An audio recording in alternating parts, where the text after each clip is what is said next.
Hello everyone, and welcome to episode 41. Well, this one will be a bit boring at certain parts. We have a lot of construction left to do after all, but also, we will run into something a bit weird, which might also explain why it was so hard to keep happiness at a reasonable level in the new town, even though they have access to one more service than the people in Dolny. I guess we will talk about it when we get to it, but there will be a marked decrease in loyalty around the Republic. I do have some idea what could be causing it, but I don't want to jump to conclusions. Apart from that exciting development, we will just mostly watch our helicopters fly around, building all the cable car towers. So there might be a couple spots where there is not much to talk about, and in those instances, I will either add a timestamp, or just speed it up to rush through those parts. Before we get started, if this is not your first video from this channel, you already know what to expect. If you want to be kept up to date, please consider subscribing, and if you like what you see, leaving a like will also help letting me know what to focus on. But enough talking. Let's get into it.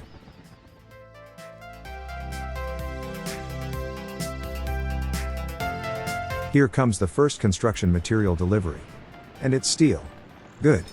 We need a lot of that. And as soon as there's something for them to do, the helicopters immediately take off.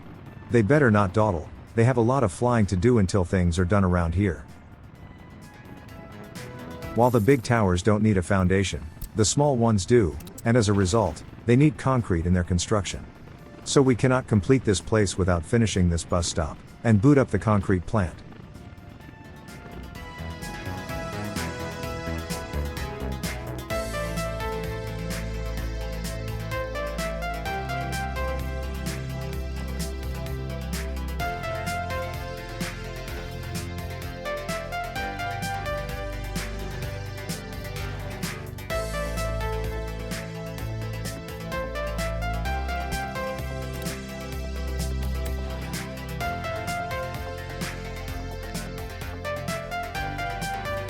And we're out of money. No surprises there, filling one of these construction hubs up with materials is never a cheap thing to do. At least we managed to catch it right when it happened, and managed to avoid a prolonged nationwide blackout. Well, it seems the helicopters finished delivering the steel. The next thing we need are mechanical components, but the train only brought electrical ones. Maybe the next delivery will do it.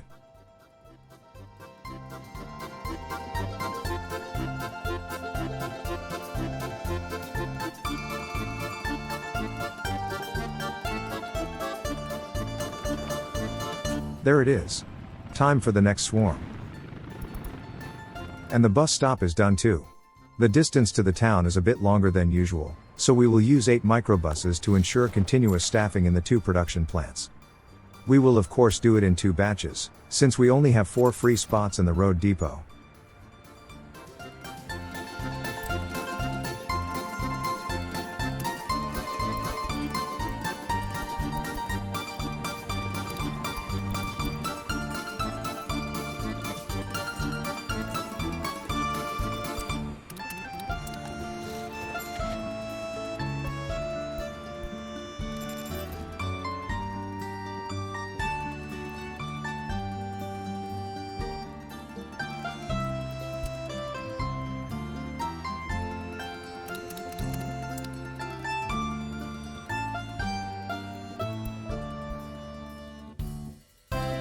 I was a bit paranoid, so I did one last check to make sure the helicopters can reach all they need. I really didn't want to discover that I missed something once everything else was finished.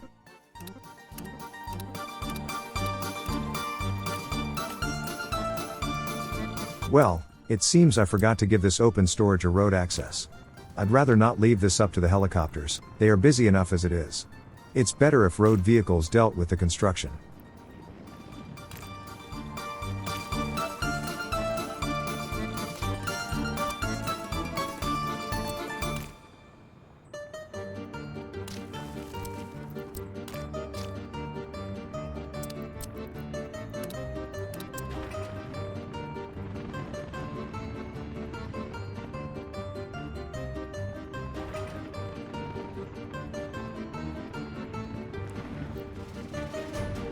And to my relief, the bus stop can reach both the concrete and the asphalt plants. I think we can call this construction hub officially finished at this point. And this is where the first signs of loyalty issues appeared. Instead of the usual happiness notification, we got one about loyalty. For now, I left it alone. I chalked it up to that big blackout we had in the last episode. But it will end up being a bit more widespread than that.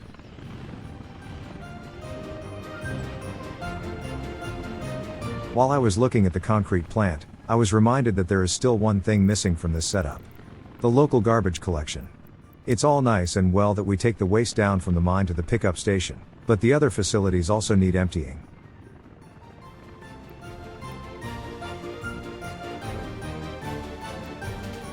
That will cover the 2 processing plants.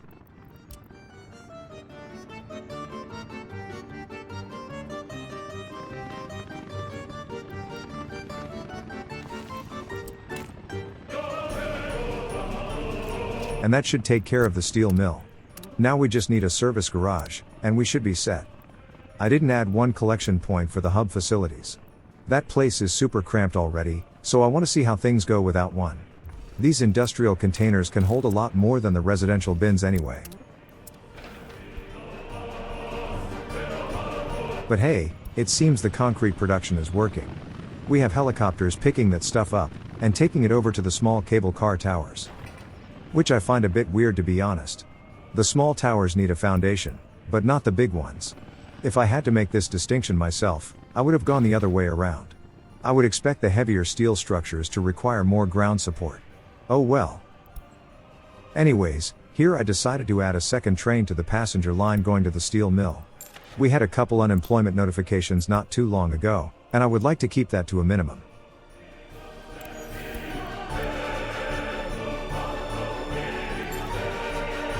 Holy cow. That's another $1 million down the drain. Inflation is really taking a toll on our finances these days. By the way, I think I have some good news regarding the videos on the channel. Are you guys familiar with the game called Dyson Sphere program? Well, if you are, then you might already know the big news. There is a big update coming in a couple days, and I've been waiting a long time for this. I've been meaning to do a series on that game, but I didn't want to start it until that update was out. And it is now just around the corner. It will add combat to the game, and it will have a lot of new game mechanics for us to dive into, so I thought, why not make a series out of it? And in case you are not familiar with the game, I already have a couple cinematic videos about it on the channel. In case you want to get a feel for it before the first episode, I would recommend watching those. They are short, less than 10 minutes each, and there is no commentary, just some chill music and cinematic shots of things happening. The music I used came from Stellaris, and from a small indie game called Space Haven. They fit the ambience so well that I couldn't resist making those videos. I will likely do a full explanation about what the game is about in the actual pilot episode, but just to prepare the uninitiated, it's a game about building a Dyson Sphere. I think the name might have been a bit of a giveaway. But the best part is the freedom as to how the sphere can be designed. In a regular game, you just get a pre-made sphere model you can build. Here, you can design the whole thing, place structural parts wherever you want on the sphere surface, fill in the areas you want to fill in, and leave others open, all that kind of stuff. But what am I saying? That's the end goal of the game. There is a whole lot of things we will need to do before we get there. At its heart, it is a factory building game, similar to Factorio, or Satisfactory. Only here, we have not just one planet to build on. Not even a single star system. On the biggest vanilla maps, we have 64 systems to exploit. And we can build spheres in each of them. In fact, that ties into the overarching goal of the series. There is a kind of leaderboard in the game, built as a spinning spiral galaxy, where each star meant to represent the different map seeds in the game. As you build more and more Dyson spheres in the game, you will start generating power from them, and the sum of that power is your score on that leaderboard. Each star in that galaxy gets brighter and brighter the more power comes out of it. And if more than one person plays a particular seed, there is even a local leaderboard. Now, there was a time where I was the leader in one of those seed stars, and I fully intend to reclaim my rightful place as the leader on that board. So that's what the end goal of the series will be. Reclaiming of what's rightfully ours. Only this time, we will play with the new combat system enabled. The early game should be more or less the same as it was before the update, but as we start to expand more and more, we will start encountering the new enemies. Things should be a lot more interesting. If all goes well, the update should be released on the 15th, meaning a day after this episode goes out. So hopefully I will be able to throw the first episode together by Sunday, if I do it quickly enough. But I think that's enough of that. We have a republic to build, and problems to solve, so let's focus on the task at hand. The technical services is done, so I just told it to drop all the garbage off at the local train station. There is no point making them haul the waste all the way to the processing center, when we have trains to do it.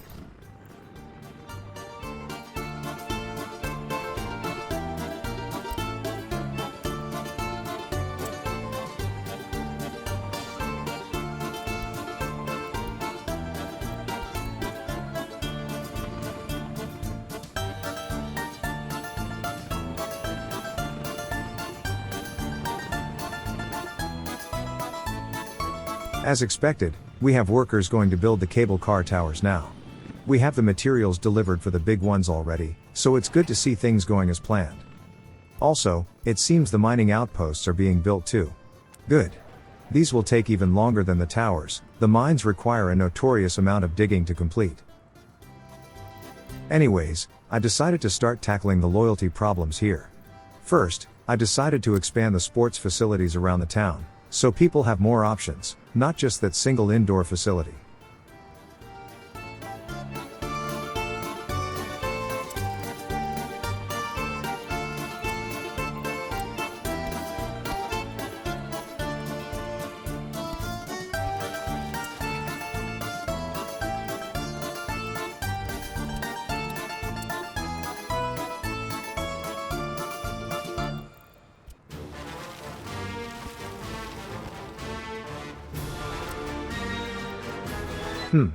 Maybe a football pitch next to the kindergarten is a bit much. But, maybe a pair of volleyball courts will fit better. It's a bit more quiet, so it won't disturb the kids' nap time, and they can also use it as a playground, or maybe as a place to do a bit of light PE in the morning.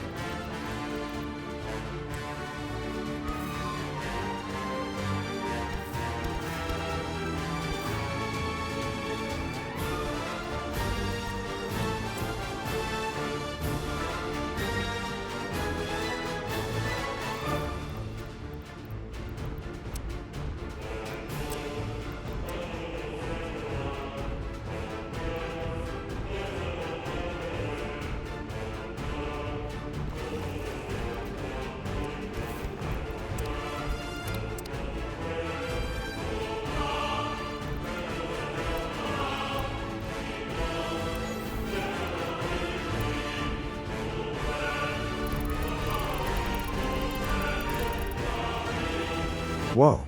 That's a pretty steady decline in loyalty. I wonder what's causing it. The radio station is working normally. Let's just go with 100% propaganda, and see what happens. And let's rewind the graph a bit more, and see where the decline started. More than 2 years ago. I think the most likely explanation is the new town. I'm not sure we have enough higher education available there to instill loyalty through schooling. I do know that the lack of radios is not the issue. According to the radio station, we have almost 100% coverage in that regard. But I do remember checking the university there not too long ago, and there was a lot of students waiting to be taught, so that just might explain things. Anyways, the next best thing I could think of was some extra monuments. The best option we have is the big concrete Lenin statue. If we spread them out enough, they shouldn't clash too much.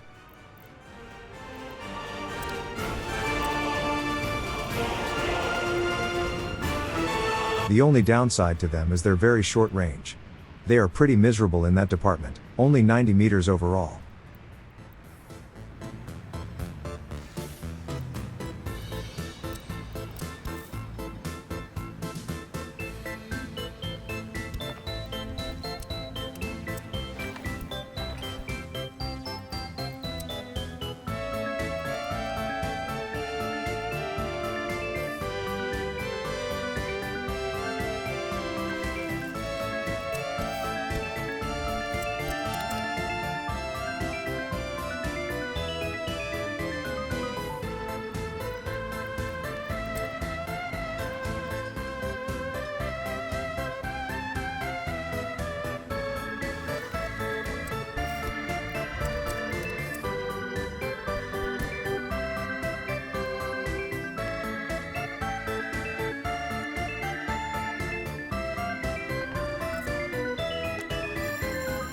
I was also worried that the decline in loyalty might impact the number of professors going to the universities, but it seems they were still doing okay.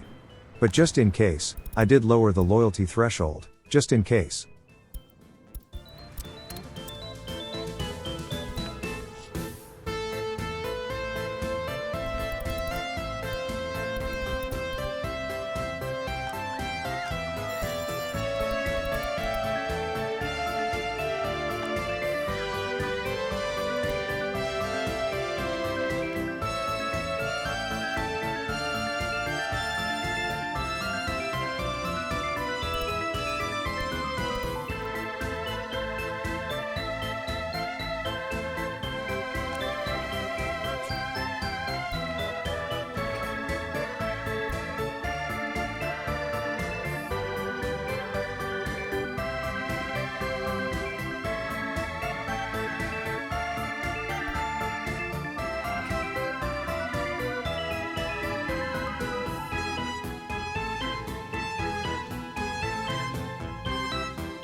We are running low on money again.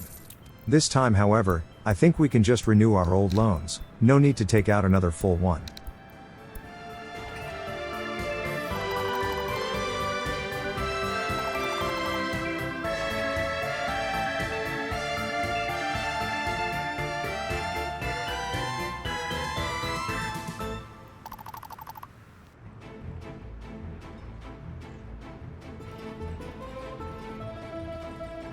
Well, I was afraid of this. The range on these statues is pathetic. They offer a pretty decent loyalty boost, but only to the people in their immediate vicinity. Well, not much we can do now. We will need to give these new interventions some time to take effect, and see if they result in a big enough increase to make the overall loyalty to start trending upwards.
You know what?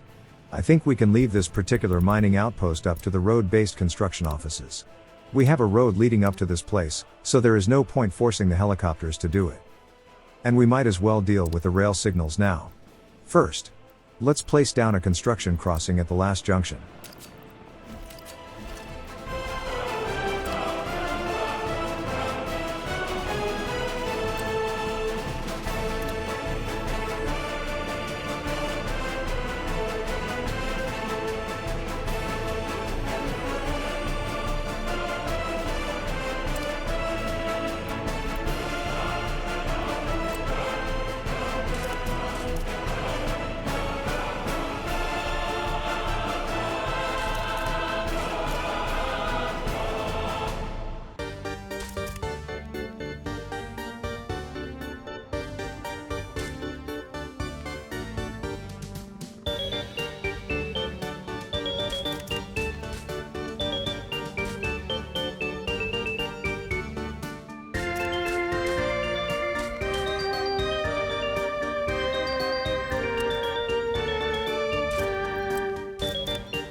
It's a real shame we can't place signals on bridges. That river crossing is quite wide, so it would be nice if we could break it up into smaller blocks.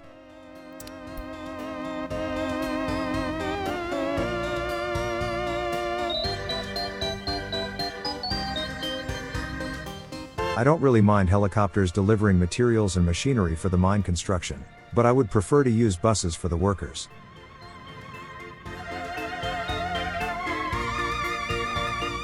And now comes the longest part of the mine construction. The actual digging of the mine shafts. 3,000 workdays overall. It would take forever if we left it up to the helicopters. And at this point, I gave up. I turned off the happiness notifications. I left the loyalty ones on for now, but I got fed up with the rest.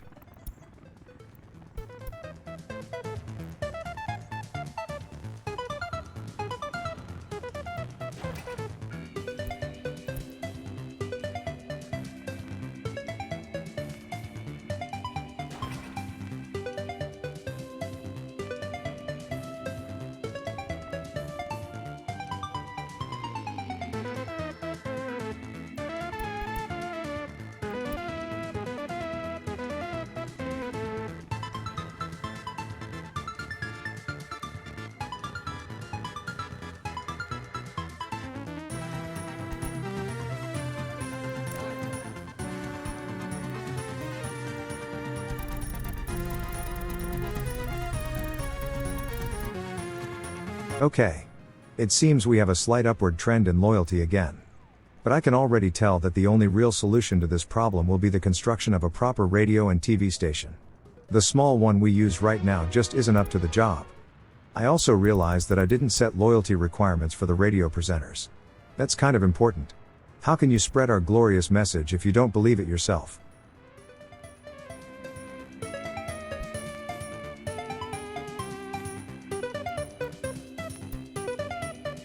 And here is the result of the repair garage we built in the last episode. It's completely ineffective. The harvester goes home, gets repaired a couple percentage points, gets called out again, leaving the repair task unfinished, but that annoying year-long timer still starts counting down, making any further repair completely impossible. The developers did get back to me, and they said it will be fixed in an upcoming patch, so fingers crossed.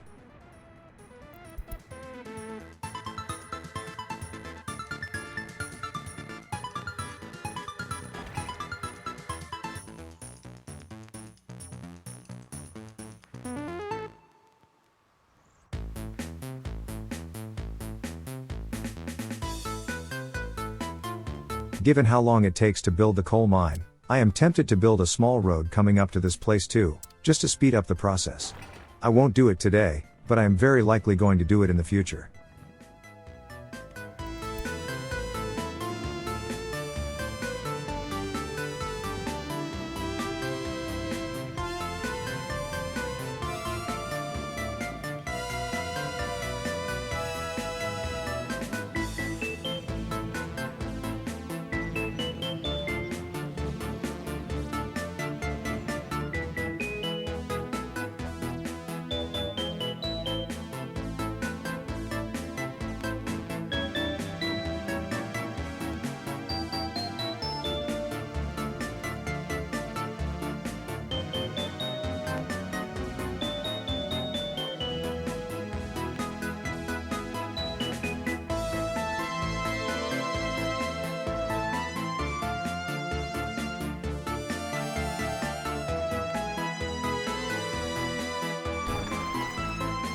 Here we go again.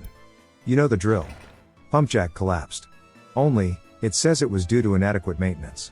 I will check the range of the construction offices after it's rebuilt. But there was a fire notification just before it happened, so it's pretty obvious it was the fault of the Inferno. I selected the office furthest away from the area. And yet, we have full coverage. In fact, we didn't need to manually assign the offices after the rubble was cleared out. So we know these places are in fact in range of the construction offices. Maybe I should dig a small lake near the fire station, so they can respond a bit more quickly to fires. Well, the aggregate cable car line going to the coal mine is finished. And it needs 95 cars to be fully saturated. Moving all those over such a long distance will take a bit of effort, but that's what we signed up for with the realistic mode.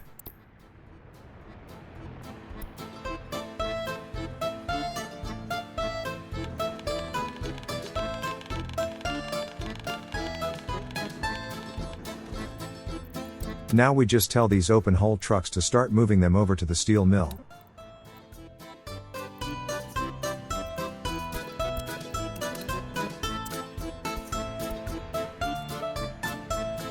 They can carry 4 at a time. I was hoping for 5 or 6, but this will do.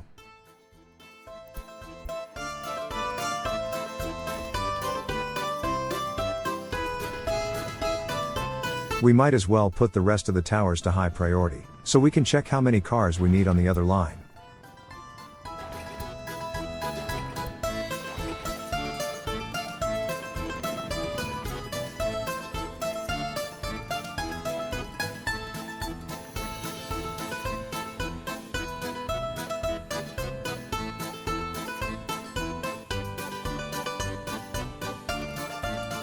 $102. Jesus, that's a lot. And unlike the aggregate line, this one will require a mix of cars, so it can do both passengers and garbage at the same time. And I would prefer to have some kind of a system to it. It would be best if we could have 3 passenger cars, followed by 1 garbage car, and repeat that for the whole line. I'm not sure we can do that with the tools we have at our disposal. The cars would just get dumped into the station as they get brought in, and we cannot really tell the trucks to specifically pick up 3 passenger cars and 1 waste car. At least I don't think so. Since there is room for 4 cars in the trucks, they would be the perfect way to ensure the patterns could be maintained, but as I've said, I don't think we can specify what they can pick up to such a degree.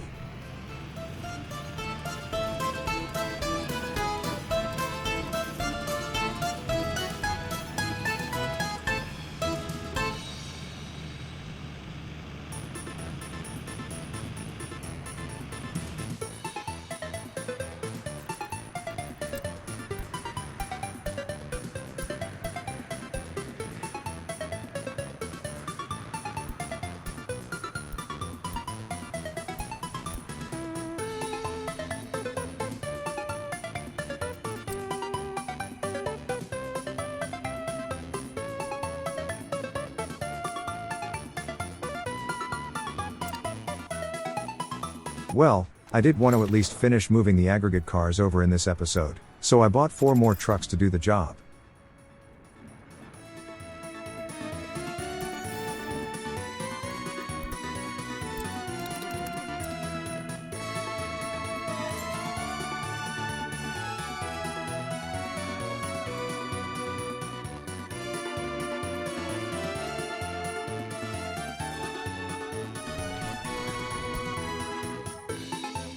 I also wanted to at least take a small ride in one of the cars today, so let's start up the aggregate line.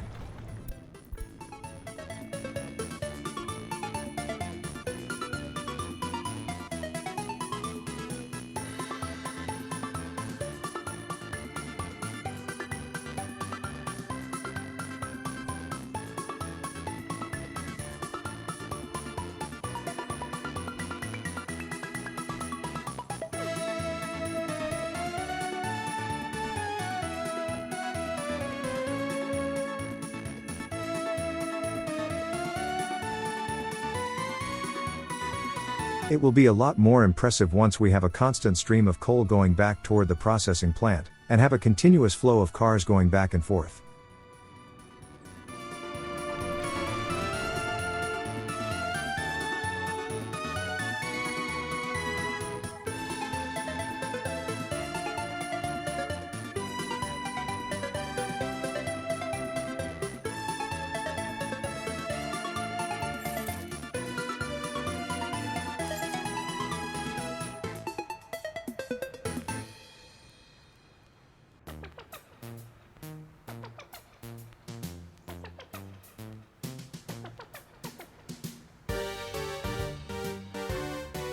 Okay. That's the last car out of the customs house. Setting up the next batch will take a bit more effort than that, so let's see what else is going on.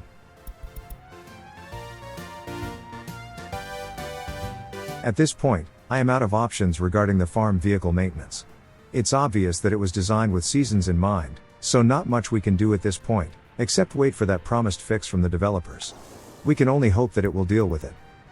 And as you can see, we cannot even manually tell the harvesters to get repaired, since they are in their year-long cooldown. To get them fully repaired, we would need to catch them at the exact moment when their timer expires, and send them to the Dolny garage. but there is no way we can spend a whole year waiting for that moment, when we have so much stuff to do. Anyways, to prepare for the next step, I told the delivery trucks to change where they drop off the cable cars. All the aggregate ones are where they belong, so we need to deal with the other line, which will require a lot of micromanagement. Maybe we could alternate how we buy the cars, but let's keep in mind, we have 102 to deal with. I would need to switch categories in the vehicle purchase interface way more times than I am prepared to, so we will need to come up with something. But that's for later. This episode is now at an end.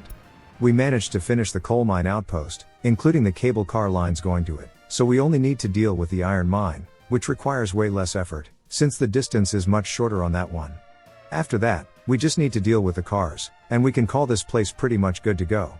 We did rack up quite a bit of debt to get things done, but let's be honest. Once we have homemade steel, we are pretty much set for the rest of the game in terms of finances. After that, we can expand in any direction we want. I would love to knock out the rest of the construction materials, so we will need to set up a town for that, and with the experiences we got from this last town, we now know that we should really avoid building low-quality housing whenever possible. Anyways, if you haven't done it already, I'd love it if you subscribe to the channel, and leaving a like would also let me know that this video was worth making. If you feel that it was good enough, and you can afford it, please consider going to my Ko-fi page, which you can find in the description, and donate an amount that you feel is appropriate. And if you did like what you've seen, there should be links to some of my other videos and playlists on the screen. Thank you for your support, and I'll see you in the next one.